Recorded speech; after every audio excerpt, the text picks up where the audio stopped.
Imagine a drug so powerful it can instantly stop any pain, no matter how severe. A medication that can turn unbearable agony into complete relief within minutes. This drug exists, and it's called morphine.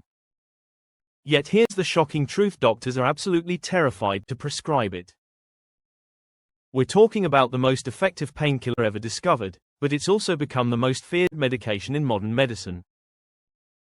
Today, I'm going to reveal the incredible paradox of morphine. You'll discover how this life-saving miracle drug became a nightmare for medical professionals. You'll understand why patients are suffering unnecessarily while doctors live in fear of prescribing the one thing that could help them. This story will change everything you think you know about pain management and modern healthcare. To understand this crisis, we need to go back to the beginning. Morphine comes from something humans have used for thousands of years: the opium poppy plant. Ancient civilizations knew that this innocent-looking flower held incredible power over pain and suffering. But it wasn't until 1804 that a German pharmacist named Friedrich Serturner made a breakthrough that changed medicine forever. He figured out how to isolate the pure active ingredient from opium, and he named it morphine after Morpheus, the Greek god of dreams. This was revolutionary because now doctors had a precise, powerful tool to fight pain. Here's how it works in simple terms: your body naturally produces chemicals that block pain signals from reaching your brain. Morphine basically mimics these natural chemicals, but it's much more powerful. When someone takes morphine, it binds to specific receptors in their brain and spinal cord, essentially turning off the pain switch. Nothing else comes close to morphine's ability to eliminate severe pain. It's used for cancer patients, major surgery recovery, severe injuries, and end-of-life care. For over 200 years, morphine has been the gold standard for treating intense pain that nothing else can touch. Let me explain how morphine works in your body, and why it's so incredibly powerful. When you get injured, pain signals race from the damaged area through your nerves like lightning bolts heading straight to your brain. Think of these signals as urgent messages screaming, "Something is wrong." Your brain receives these messages and creates the sensation we call pain. Now here's where morphine performs its magic. Your body has special locks called mu-opioid receptors scattered throughout your brain and spinal cord. Morphine acts like a master key that fits perfectly into these locks. Once morphine binds to these receptors, it essentially shuts down the pain highway. The signals can't get through anymore. But here's what makes morphine different from every other painkiller: it doesn't just block pain at the injury site like aspirin or ibuprofen. Instead, it goes straight to the brain's pain control center and turns off the entire system. This is why morphine can stop even the most excruciating pain that other drugs can't touch. But there's a catch. The same receptors that block pain also trigger intense feelings of euphoria and well-being. This double-edged sword is exactly what makes morphine both a miracle and a curse. The mechanism that saves lives is the same one that destroys them. Now we need to talk about the elephant in the room: the opioid crisis that changed everything.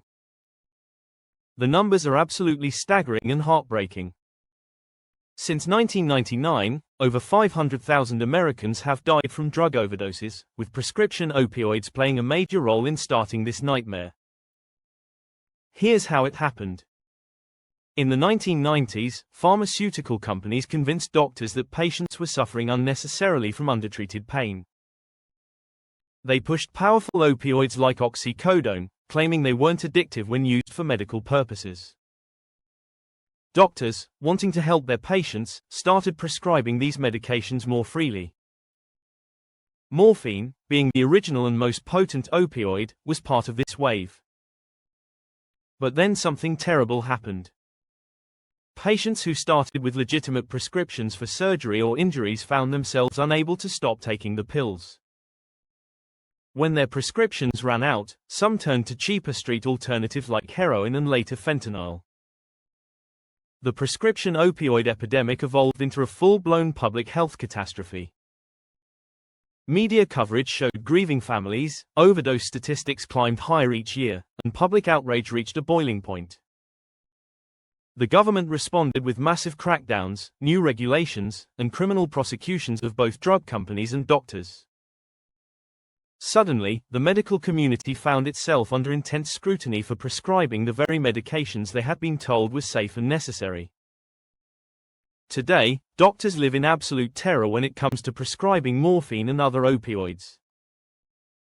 Let me paint you a picture of what they're facing. The Drug Enforcement Administration now treats doctors like potential drug dealers. Physicians can have their offices raided, their licenses suspended, and face criminal charges for prescribing patterns that seem excessive to investigators. Entire medical practices have been destroyed overnight because a doctor prescribed too many opioids, even if they were trying to help legitimate pain patients. The fear is so real that doctors would rather have their patients suffer than risk their careers and freedom. Then there's the constant worry about creating addicts. Every time a doctor writes a morphine prescription, they're haunted by the possibility that this patient might become dependent, overdose, or turn to street drugs. The guilt and responsibility feel overwhelming. Lawsuits from families of overdose victims have become common, with lawyers arguing that doctors should have known their patients would become addicted. Professional liability insurance has skyrocketed, and some doctors have stopped treating pain patients entirely. Every single prescription is now monitored through government databases. Doctors know that investigators are watching their prescribing patterns, looking for red flags. The practice of medicine has become a balancing act between helping patients and staying out of prison. This chilling effect means that even cancer patients and people recovering from major surgery sometimes can't get adequate pain relief. To understand why doctors are so afraid, you need to know just how addictive morphine really is. First, let's clear up a common confusion: physical dependence is not the same as addiction, but both are serious problems. Physical dependence means your body adapts to the drug and needs it to function normally.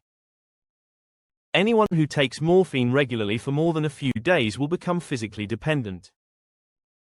Addiction is different. It's when someone compulsively seeks and uses the drug despite harmful consequences. Here's why morphine is so addictive. It hijacks your brain's reward system, the same system that makes you feel good when you eat, have sex, or accomplish something meaningful. Morphine floods this system with artificial pleasure signals that are far more intense than anything natural. Your brain essentially learns that morphine equals survival and happiness. Some people are more vulnerable than others. Those with family histories of addiction, mental health problems, or previous substance abuse are at higher risk. But here's the terrifying truth: anyone can become addicted to morphine, even people who started taking it for legitimate medical reasons. The tolerance trap makes everything worse. Over time, you need higher and higher doses to get the same pain relief and euphoric effect. When people try to stop, withdrawal is absolutely horrific: severe pain, nausea, anxiety, and an overwhelming craving that feels impossible to resist.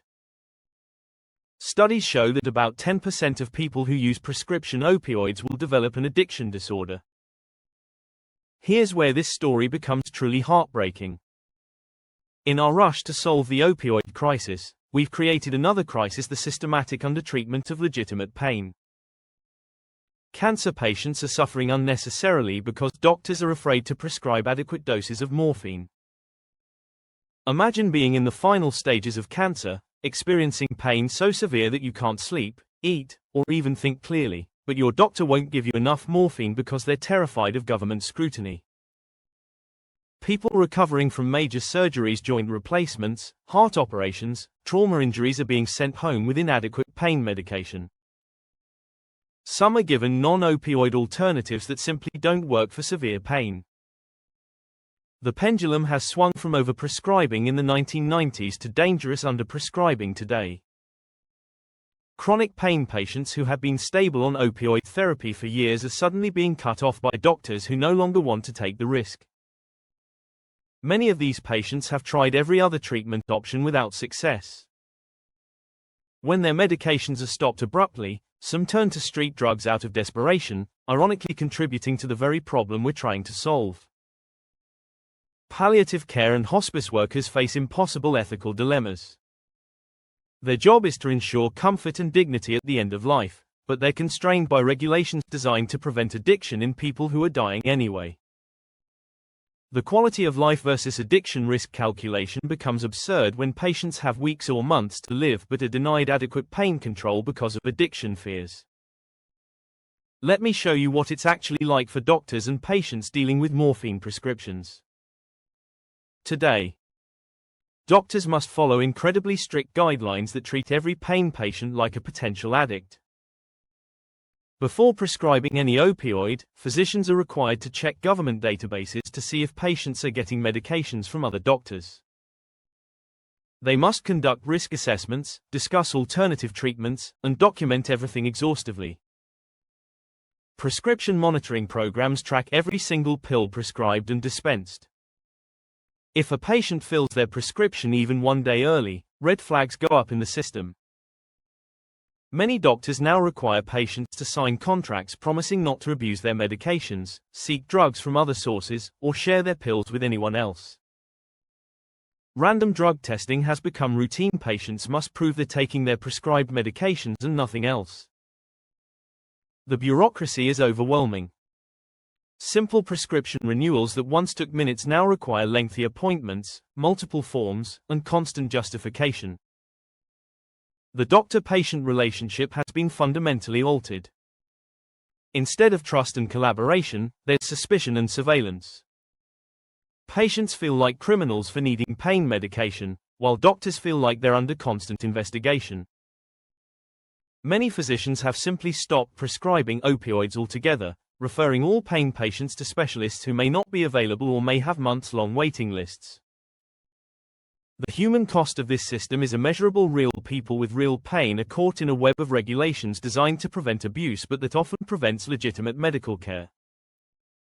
So where do we go from here? The medical community is desperately searching for solutions that can provide morphine's incredible pain-relieving benefits without the addiction risks. Pharmaceutical companies are developing new classes of painkillers that target pain pathways differently, hoping to avoid the euphoric effects that lead to addiction. Some promising research involves drugs that can block pain signals without affecting the brain's reward system. Alternative approaches are gaining ground. Regional nerve blocks, where medications are injected directly near the nerves causing pain, can provide powerful relief without systemic opioid exposure. Medical marijuana is being studied as a potential substitute for opioids in some patients. Advanced techniques like spinal cord stimulation and targeted drug delivery systems are offering hope for chronic pain sufferers. Personalized medicine may hold the key to the future. Scientists are working on genetic tests that could identify which patients are most likely to become addicted to opioids, allowing doctors to make more informed prescribing decisions. The goal is to find that perfect balance, ensuring that people with severe pain get the relief they need while protecting society from the devastating effects of opioid addiction. But until these solutions become widely available, we're stuck with the current imperfect system where morphine remains both essential and feared. Think about the incredible journey we've taken today. We started with morphine as medicine's greatest weapon against pain, a miracle drug that can instantly stop the most excruciating suffering. Yet we've seen how this same life-saving medication became so feared that doctors would rather let patients suffer than prescribe it. This is the ultimate medical paradox of our time. The opioid crisis taught us that even medicines can become dangerous when misused, but our response may have gone too far in the other direction. We now have cancer patients dying in agony and surgery patients sent home in unbearable pain, all because we're terrified of creating addicts. The human cost of both overprescribing and underprescribing is devastating. Morphine will always have a place in medicine. There's simply nothing else that works as well for severe pain. The challenge for our society is finding a way to preserve access to this essential medication while preventing the tragedies of addiction and overdose. This isn't just a medical problem, it's a societal challenge that requires wisdom, compassion, and balance.